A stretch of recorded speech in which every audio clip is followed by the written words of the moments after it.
Why a crematorium in Shirebrook?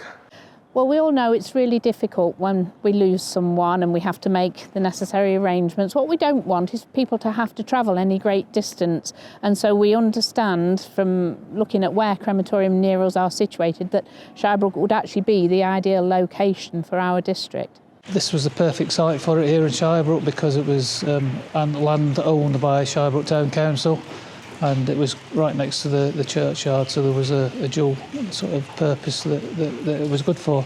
It's not just a crematorium. What we're providing there is a beautiful crematorium building where we can say goodbye to our loved ones, but we're also providing a beautiful parkland which has been tastefully decorated with trees, somewhere where you can go and reflect and remember your loved ones. But we're also providing an on-site wake facility and a florist, so a bit of a one-stop shop really, so you can hold your wake on site. If you've got relatives coming from any distance away, they can come and just park up and be present for the service and the wake afterwards. I think there's one or two unique features. The flow of the place, where when you come into the site, there's a private place for the hearse to pull up so that people can reflect quietly.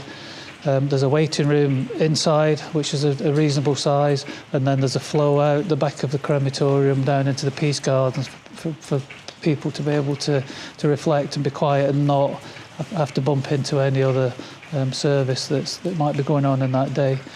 We've spent a lot of time and effort getting the peace gardens and indeed the wider planting of the site done, because what we want is to make sure that it's fully planted and mature by the time it opens. Yeah, the build is progressing really, really well, and we're hoping to be open in early 2026.